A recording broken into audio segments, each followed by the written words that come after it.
This time on Reality Renovision. So remember how I usually preach when you're doing a project, make a plan and stick to it? Well, we broke our plan. This is gonna be a lot sexier. This is so exciting. This is next to watching paint dry. That's really pretty. I love it. That didn't look like it came out like it's supposed to, but this works. No. Safety second, production first. I feel like the nature boy, Ric Flair. Oh, I'm bleeding. I don't think this house has had a single permit since 1880. Wow. Hey, shovel? Yes, sir. I'm gonna have to open all this up. This is the fun part. Oh! Woo! Holy crap! That seemed dangerous. 800 square feet outdoor living space. Perfect every time.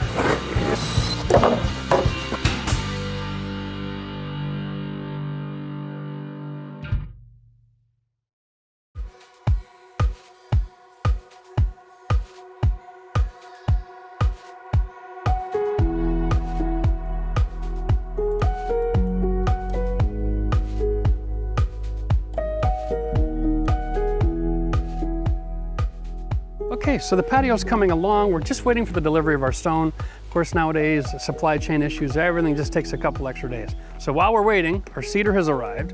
We're going to peel apart this old deck, install some new posts for the handrails, and upgrade everything from pressure treated to cedar. Because we're doing a really nice outdoor patio, it's worth the investment to upgrade to cedar. And this deck, it's in really, it's in strong condition, but it's a really basic, simple thing. We're gonna take off these rims because this is decorative. This is just like an edging, right? So this is designed just to cover all of the exposed boards, dress it up a little bit. We'll peel it back to the original frame. We're gonna finish all the rebuild before we get busy with the 3-season porch. I think it's necessary to just take advantage of the weight that we have here and get this carpentry project out of the way. This board here, it's just rotten. Now, it's time for something new, and of course I'm renovating my 1880s farmhouse, and so what we're gonna do here is take all of this apart, back to the original frame. We're gonna install cedar. Let's get into this. Resist the temptation to try to look like TV show. Uninstall your hardware, all right? This stuff is designed to be structural. It'll keep a grown man running full steam into that railing from falling off. You're not gonna be able to just tear it apart with a sledgehammer. If you're planning on reusing anything, take the time to remove it carefully. We're not, so I don't care. Third tip, if there's anything recyclable that you can keep or give to somebody else, do it. Be smart. Environmental thank you. Make sure you use the right tool for the job. Most decks can be removed and reinstalled and built completely with just a few basic tools, like a hammer, a decent pry bar, and a skill saw.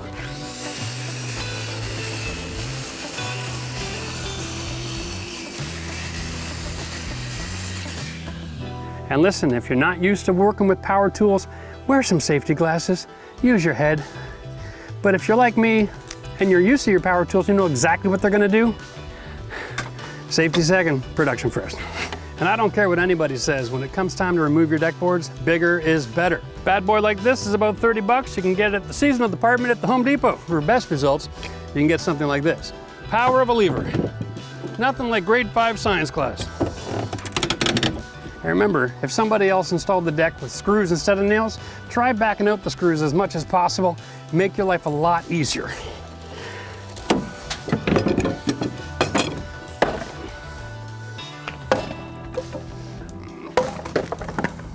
Make sure that you do it right. Don't let water get in behind by taking your house wrap after you put on your ledger board, okay? Install it. Also, if you have any tears or rips, fix that while you're at it. Now remember, we're talking about a water diversion system here, not a waterproofing system, okay? There are technologies out there that you can waterproof the exterior of your house. This is not one of them. This technology simply allows and diverts water down the wall surface and over all of your structure so that your structure stays dry. That is the #1 key component to any house keeping your structure dry. Until you've satisfied that requirement, there's no sense investing money renovating because it's all gonna get eaten by the bugs anyway.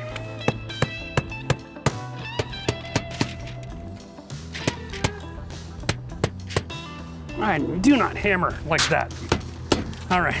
I feel like my son trying to learn how to use a hammer when I stand there on my butt trying to hammer a nail.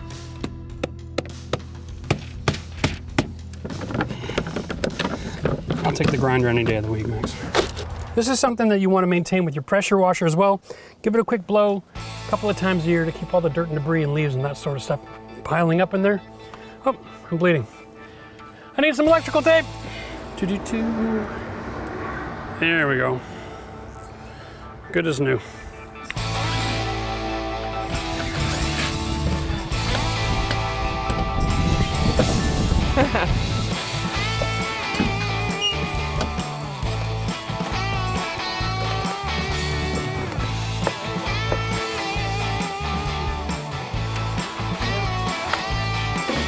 See, when you trap organics, you trap moisture.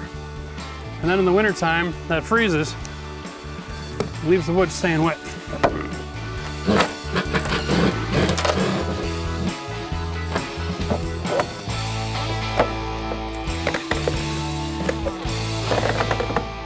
Now that is not the picture of confidence in what you're doing. Oh, gotta love the smell of cedar in the morning. Not as bad as you thought it'd be, eh? No. It's all about the tool, buddy.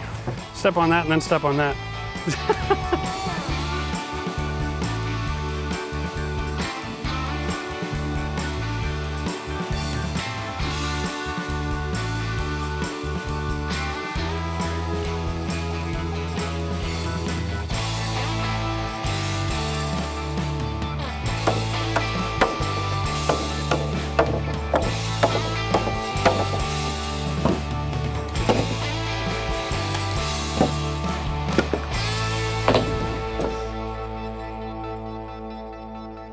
Next quick tip is all about the right tool for the job. We got 3 different hand tools here for pulling nails. This one I love for electrical staples, can also be used for this scenario. Now it takes a fair amount of grip here, but this is going to protect you from these nails flying as compared to the hammer, which the nail is here, but the lever is way back here. So that reduces your strength by more than half. Consequently, again, Crescent tools, look at this. All the levers in one little point. This is 6 inches longer than a hammer. Piece of cake. Yeah, woo! Anyway, try that one, buddy. It's a long day pulling nails, but that'll make it a lot easier. Right? That's ridiculous, eh? Then you don't have to squeeze the tool the whole time. Yeah. You're right in a knot. Yeah. Wow. Give her hell. You'll win. That's awesome. If you put your power cord over your neck and then you cut, you can shorten up the length so that the cord isn't dangling in front of the blade. I feel like the nature boy, Ric Flair.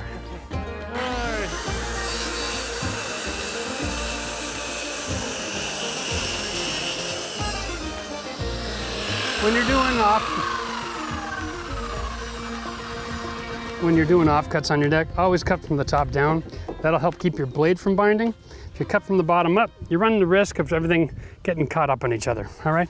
Now remember, one of my other tips for you is all about the storing and maintenance of your wood. When you get it delivered, have it stacked neat and tidy on cross bracing underneath so that everything stays nice and flat. And don't just put it to here, put it all the way to the base, all right? Now, and that gives me a lot more strength because now I have framing underneath and in the middle and at the top where the rail goes. So I've got 3 locations where this is all attached together, and that gives it no ability to move around in any direction, okay? It's the strongest, it's the cleanest, it's the sexiest, and yeah, you're gonna spend a little bit more money on wood, but at the end of the day, this is a 50-year situation. This is only 20, because it traps moisture. Introducing the new camo drive system. Okay, now the secret, of course, is in the screw, right? There's no screw tip. It's been cut off. And so the tip of that actually bores into the wood. And so what that does is that pre-drills the hole basically as it's screwing in. And so it doesn't split the wood. You can use this right up to the end of the board.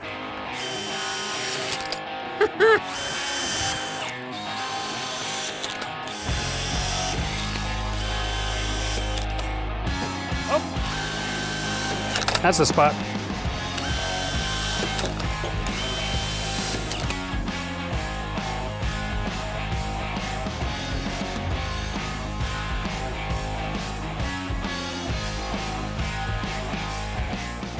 All right, so in previous videos, we've showed you how to take a 2x4, screw it on an angle to press your board shut, and that works, but it's time consuming. This tool is actually designed to do the same thing. It's a compression tool, and you just use this wheel to manipulate the board shut. So Matt, you can set the foot on there. Okay, and then I'll just close the board up, and you drive your... All right, piece of cake. And that'll work for you all day long for the rest of your life. Unlike a 2x4, you're constantly adjusting new screws and they're breaking and twisting and causing you issues. This is a great tool to have in your arsenal. So if you're in the decking business, go pick one up. All right, let's just go over this real quick because we've got a lot of traffic today. I live in the country. Did they close the highway? I don't know what's going on. We're gonna finish putting all these deck boards in. So I'm laying out these boards and I'm throwing on a little bit of spacing.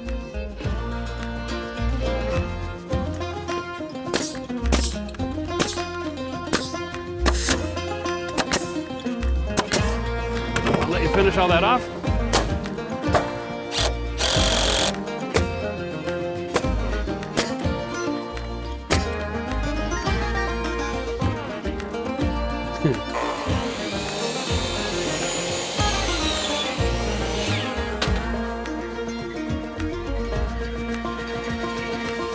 Straight through the face into that, okay? Just 2 is good.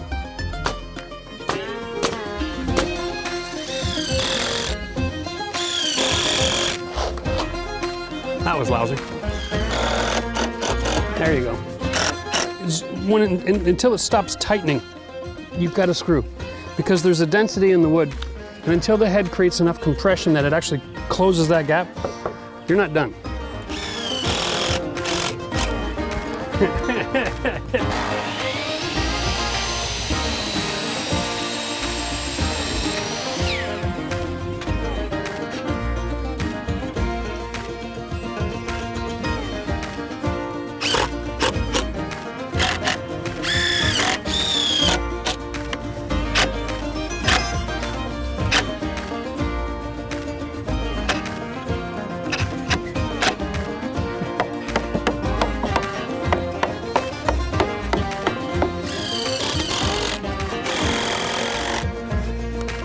Actually not too bad.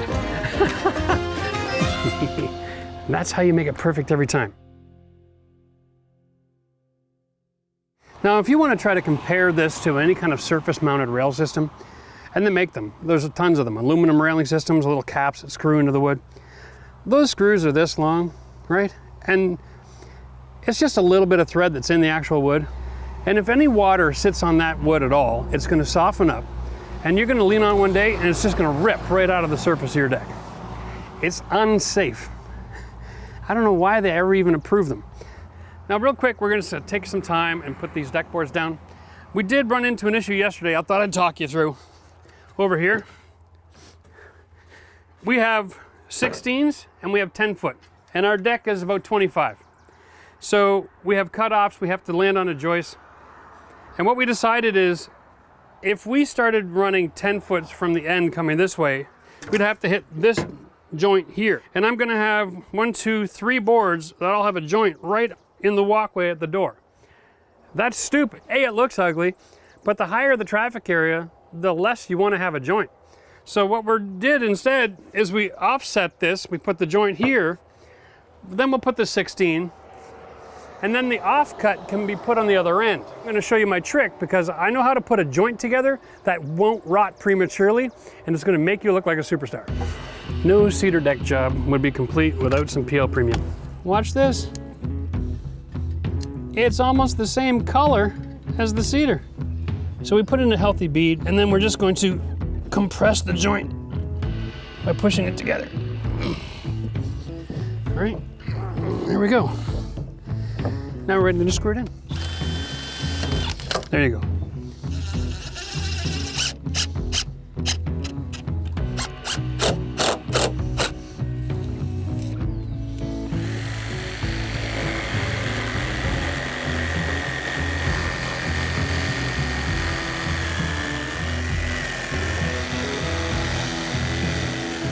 So first rule of working with cedar, every time you make a cut, you have to sand. Don't save all this work till later or you won't have access to it. This will be our next post. all right? Yeah. Yeah.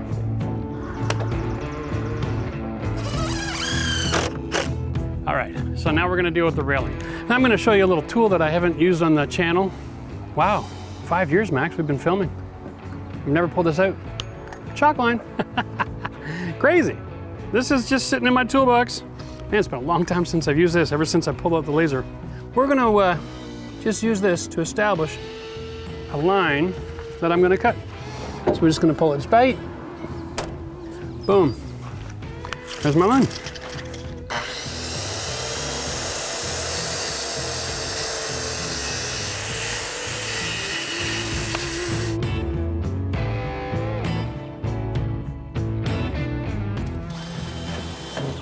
I'm at the Home Depot and I'm looking for neat ideas, something different, because I don't want to build every deck to look the same as the last deck. I just picked this because it's horizontal and it's kind of simple. And I'm like, wow, if I picture frame this and then just stick it on, I can just put one panel here, one panel here, one panel there. Done, 12 feet. And of course, everyone's gonna want a miter joint, right, Max? So now I'm gonna cut miter joint picture frame for all of this. I'm gonna see if this would be a shame to go through all that work and then I go, oh yeah, that makes sense. I should have done it this way. What do you think, Alex? Got any faith in this, buddy?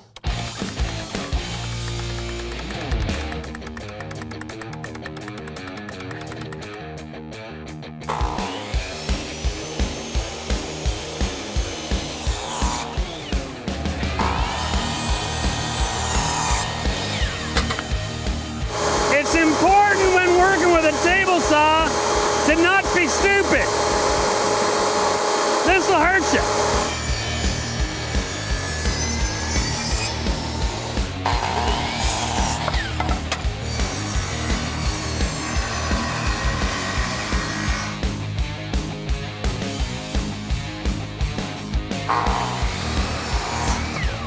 Alrighty.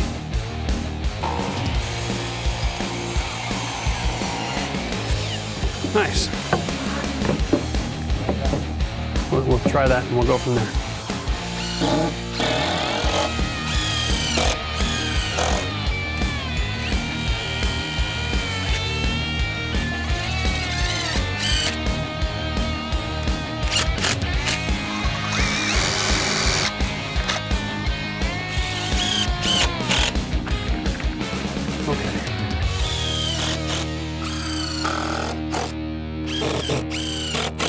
All right, so we're just gonna take a minute and we're gonna show you a few of the options you have for hardware when you're doing your decking and the differences in it. Here's a traditional 3-inch decking screw. All right, it's got thread on the bottom and then smooth shaft on top. And here's the new camo surface screw. All right, now it's threaded in one direction for pulling down, and then the top of the screw is actually threaded in the opposite direction and it pulls the board down. All right, so it gets even a tighter grip into the deck surface underneath. So if you have a little variation in your joist, this screw will pull everything nice and tight. Watch this. And that doesn't split right near the edge. Okay, now there's nothing to grab onto, so it doesn't pull all the way tight. So here we go. We got something that can do all kinds of building material. Clips, edge, surface deck, traditional camo. I'm loving it. And this thing is durable. This is like, I don't know, steel, carbon fiber? I don't know what it is. Man, this is amazing. Loving this tool. Thanks, Campbell, for sending this over for us to demonstrate. Appreciate it, guys. And listen, if you're gonna be doing a lot of decking in your world, or you can probably go to Home Depot nowadays and rent something like this, I would suggest it. This is a great product, and it gives you a lot of versatility. Now, the secret to keeping everything level and square is when you cut your top and bottom rail for your handrail section, measure from the bottom, the actual gap, and there's two ways to do that. You can bend the tape in and use your experience, or you can measure this actual distance, 43 1/4 and a hair. Whoa, 43 5/16, and then my tape is 1/4 inches long. I'm gonna add that together to get your dimension. Nice to have a scrap piece of lumber around. You can write everything down. This is the veranda rail kit. It has these clips, okay? Now, in the picture on the box, they're not using the clips, oddly enough. But for homeowners especially, These clips are going to make your life a lot easier. Now, this is pressure treated, and honestly, I'm not putting pressure treated on my cedar deck.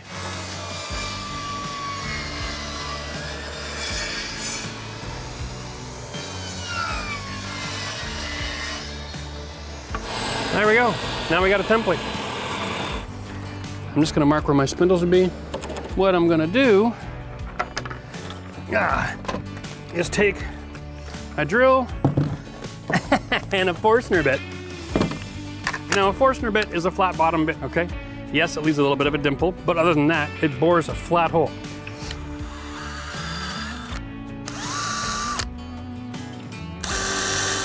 All right, so we'll save the template for the next piece.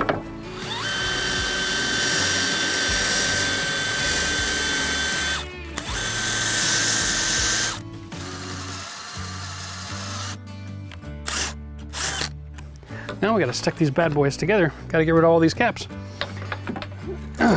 Perfect. 3/4 drill bit, 3/4 hole. Awesome. Max, it's a miracle. These are Robertson screws, not Phillips. Oh, God bless you. If you're putting up a rail, it's to keep, it's to keep guys like me who've had one or two too many, got a little bit of weight on the front, falling off the deck. Can't just throw a couple of cheap deck screws in there in that situation, right? You gotta use the right hardware. Like in that, now it's time to throw the level on here. Woo-wee. Okay.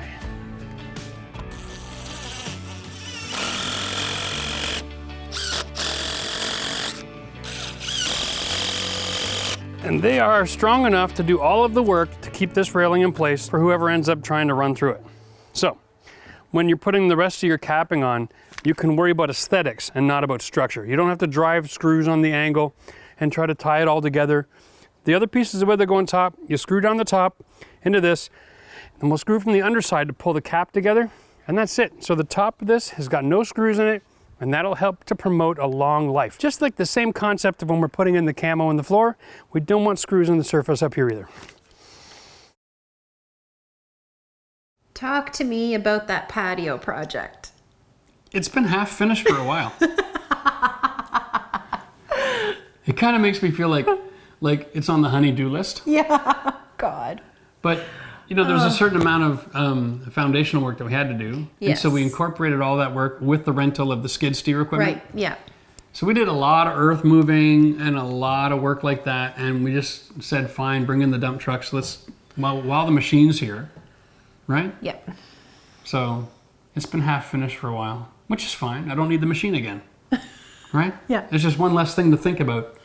But we're excited. I mean, I'm going to be working on that in another week. I'll be working on the patio. Right. And you're going to join me. Yes, I am. Ooh, Michelle the tile setter. That'll be fun. I'm excited for that. Using the ceramic tile that we got. Oh, it's not ceramic. Oh, Ooh, it's porcelain. No, it is rectified porcelain. It is 1 inch thick porcelain stone. Right. And I always call it stone because when it's that heavy, it's stone. Right. This is the kind of tile that if you put it on pedestals, I don't know if you've seen this, but there's little plastic pedestals you can get, like rooftops, right? And then they'll just put these stones on the pedestals, and that transfers all the load. It's the same stuff. So we're actually going to be installing it with a cement base, and it'll be permanent. Awesome. Yeah, I know. This is going to be amazing. Okay, so remember how I usually preach when you're doing a project, make a plan and stick to it?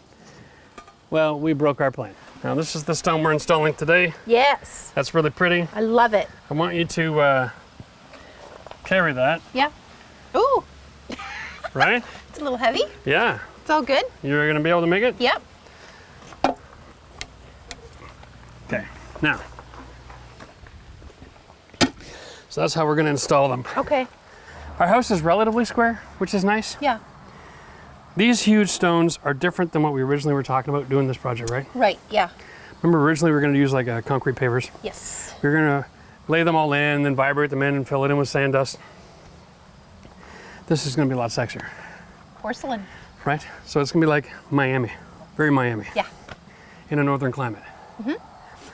The trick here is that the cement is almost as expensive as the tile. Yeah. We picked it up yesterday. The cement for this little patio here was Great. almost $2,000. Wow. Yeah. But Okay. for resale, Yeah, are you kidding me? it's all worth it. All right, so this is why we went to one level.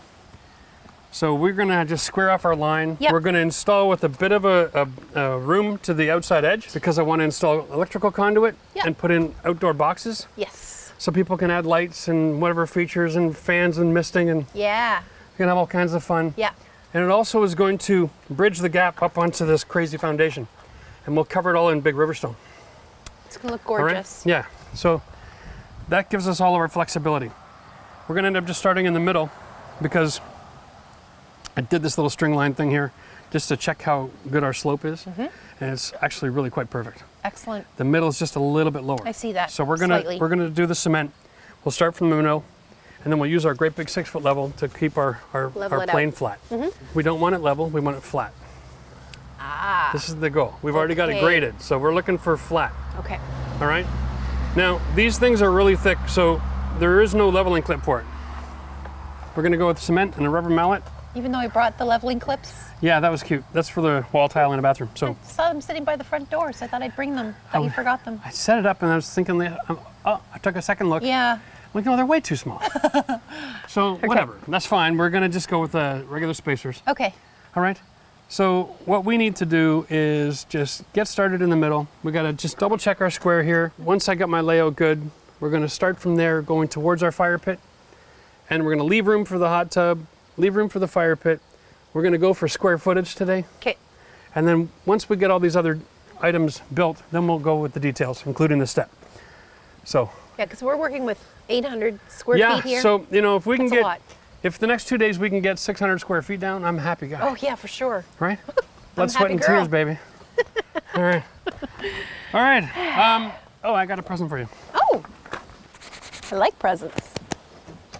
I grabbed some scrap Schluter board. Oh, you're wonderful. Here. Go and kneel on that. Awesome. Yeah. Tell me what you think.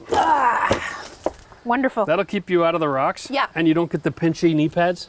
I don't like knee pads. Yeah, I know. Neither do you. Well, I won't wear them anyway, so.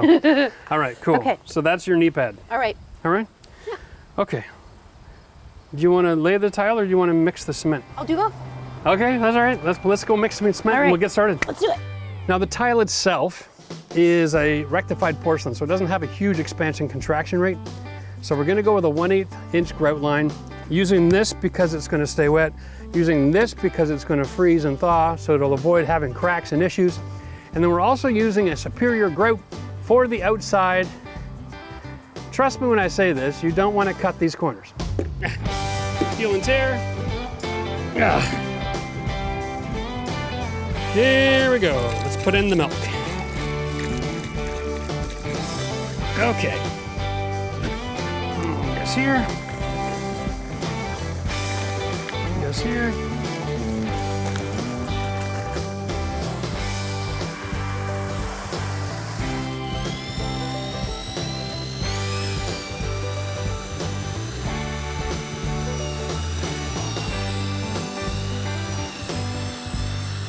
There we go.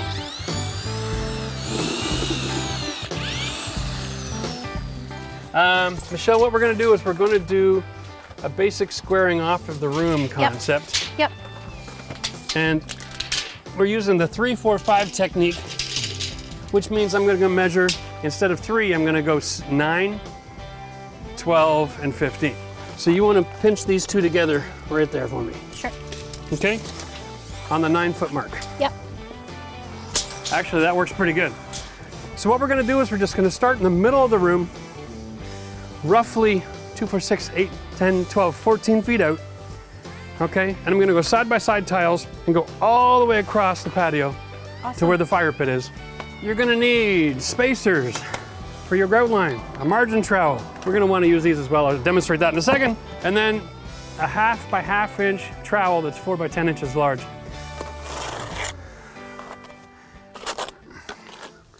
Oof. This stuff really stinks like latex. That's awesome. Put on my suction cups, and then I'll lift and set. Oh, let go, boys. Whenever you're dealing with a stone this size, gotta have a rubber mallet.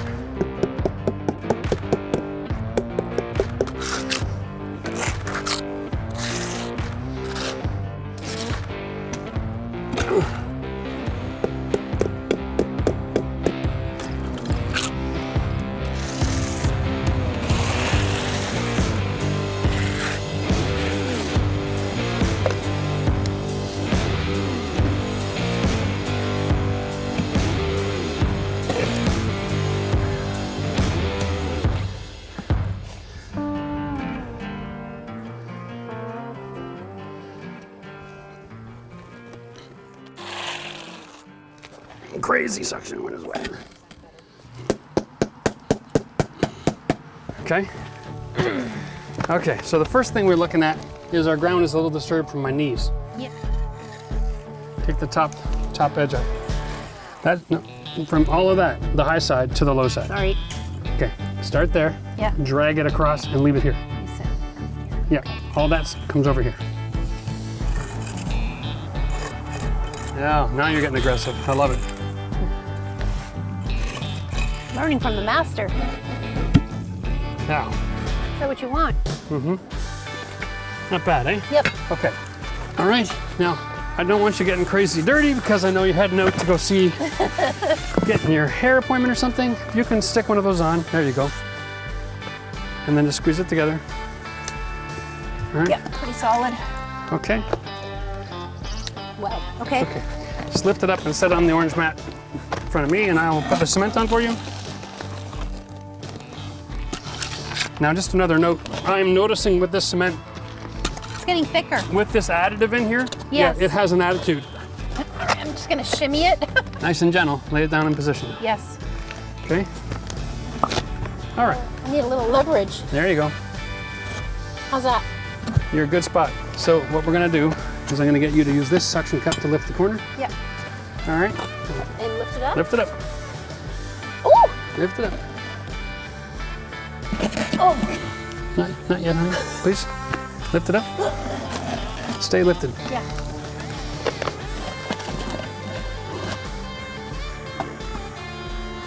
Now, put that back down. And you'll see what happens. Gentle, and in position. Oh. We don't want to slide it I don't around. have the strength. Oh, come on. You're a lot stronger than you think.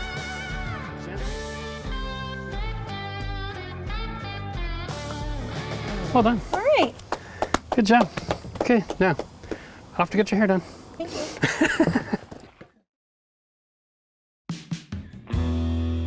So it's seeding day. We're so excited. We got the hedges in and we got our drip line. And so Alex is gonna go around with our grass now. He's got a commercial blend here, so it's 3 different kinds of grass.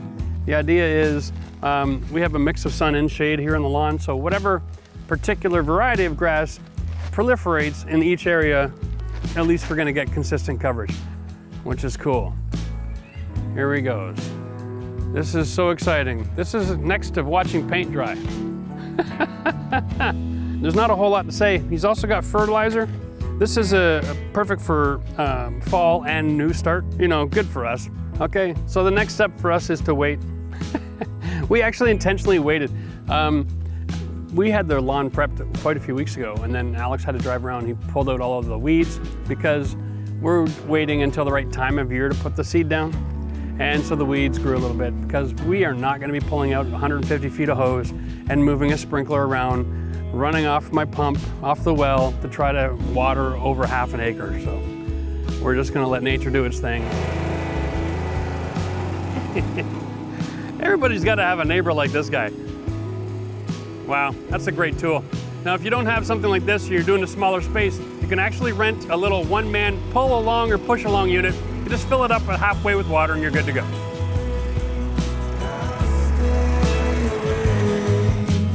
If you wanna go, I'll stay.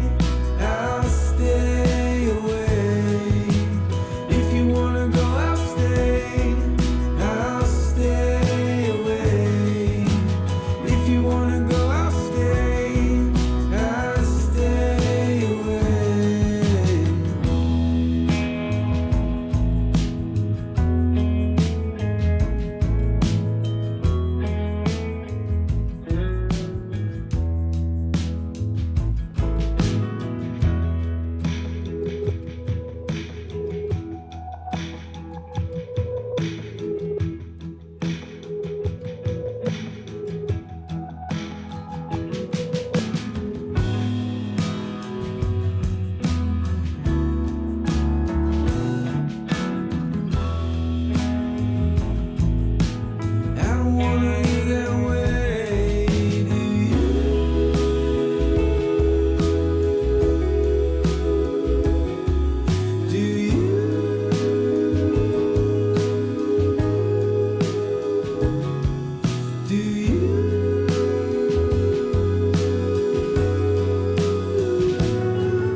Well, here we are. We're halfway done our patio now. We got a couple other design elements we're taking care of.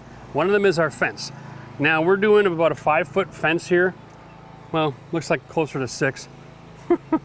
But the idea here is we're turning it into a design element, but it's actually a functional element. It's supposed to keep the wind out of this corner. The other side of our road here, we got massive fields. The wind comes blowing through in the fall and in the spring, and we can't really enjoy a sitting area if we're getting ourselves blown away. So we're putting up this retaining wall for the wind. We're gonna do it with the cedar, horizontal decorative cedar boards as well, and this should solve our problem. And we're experimenting some new technology today too, see how this works out. It says one of these bags should set 1 or 2 of these posts in our condition, and it sets up in like 3 minutes. Let's get this done. All right, let's see what we got. All right. And here's another use for electrical tape. If I just strap it to the post, then as you're holding on to the levels, you can manipulate the pole real easy. Okay? Yep. All right. Okay, so I read the instructions. I'm pretty confident what I'm doing, and I'm not using the safety gear. It's a 2-part mix. And after you break the seal in the middle, you got 20 seconds to mix it up, cut a corner, pour it in, and then stand back. So here we go. Oh yeah, see that? That's actually doesn't take a lot of pressure. Anybody could do this. Okay, so we're gonna give it a mix. And that should be holding it level at this point, right? Yes, sure. All right. Let's see if that works. That didn't look like it came out like it's supposed to, but Maybe you should have read the instructions. I did read the instructions. I know you did, I know. It said, roll in that direction. Yeah. Break it. Mix it for 20 seconds. Pour it out. The foam didn't expand. Oh. Yeah, that's my bad. We'll try that again. So, You gotta shake it back and forth in the bag? ow! Stone is not comfortable. There's more material here than here. This is like, the arrows tell you which way to roll, and I did that properly. But what I didn't do right, Matt, is I never forced all this material to come in here and mix. So there wasn't enough of the mixing agent. And it's foaming now. You see it growing? Yeah. Shut up, look at that. Maybe I won't do this. I think it just took longer for the reaction to happen. Yeah, It's still growing too, so. It is growing. So it is finally reacting. Okay. So how long would I have to stay in here keeping it 3 level? minutes. Now the only question is, did I need a whole bag? Or is this just gonna be like one of these volcano science experiments from grade 8? It's expansion foam, so it's growing pretty good now. I think we struck a Pepsi Reserve pocket with the way that looks, it's odd. I feel like we're in a bit of trouble here. Has it got any ability to stand on its own power yet? Or is that foam not solid No, enough? I wouldn't even try. If it looks like foam on the top of a Pepsi Well, can. this is a real-time challenge here. I mean, yeah, you just keep it level and we'll see what happens. And when it's all done, we'll just cut away the extra foam that we don't need. But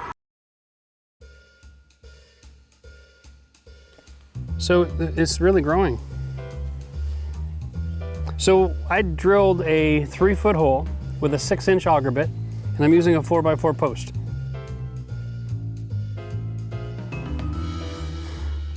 Okay, 3 minutes apparently. It's setting up pretty good. If you let go, is it gonna stay still? Probably not. Let's find out. That looks pretty good. All right, well, let's leave it alone then. No, no, no, no, no! Don't touch it! I'm just poking at it. You won't be allowed in the house for like a week. Wow, you can really fine tune that, eh?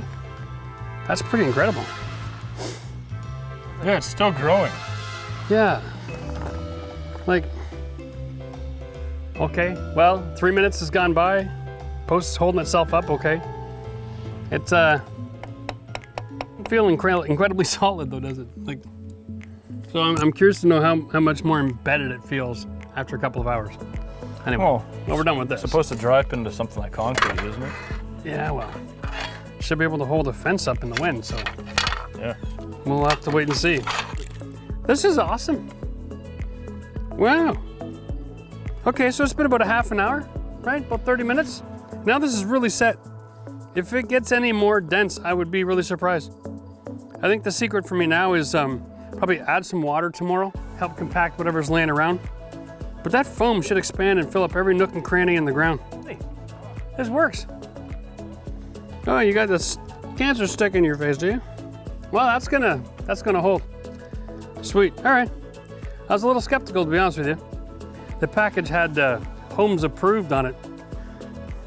I'm always hesitant to take the word of a TV star.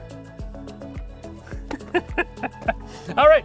Well, listen. There you go. Now we know that this is gonna work. You can try it at home too. I'm pretty confident. I like that.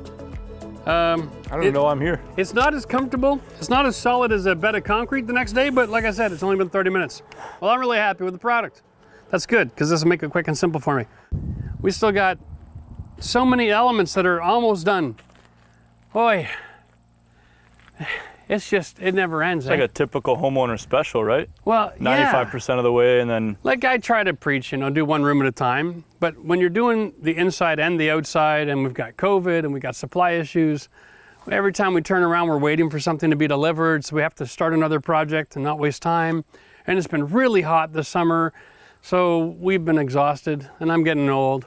And I'm still the helper? And I wish I was like, what do you call it? What's the word I'm looking for? Experienced enough in the general that aspect comes. of things. I mean, but after something like this, you'll have more experience than you even know about. Yeah, well, that's true. I think it's just been maddening because we can't hire any help. We wanted to get some extra bodies in here, and thank God Alex was available this summer to work with us. Imagine if we had to do the roofing. We were this close not getting a roofer. But mine was in such bad condition, it was considered an emergency, so I got one. But I tried hiring siding guys and soffit guys, forget it. Nobody's available till next year. Unreal. Next time on Reality Renovision. Nailed it. That's dramatic. So we got some advanced sketchy saw techniques today. We'll just take it off the guard.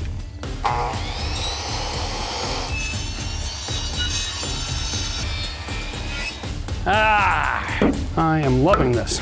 All right, so in this episode, we're gonna be talking about how to take this DIY screened-in porch, turn it into a 3-season room.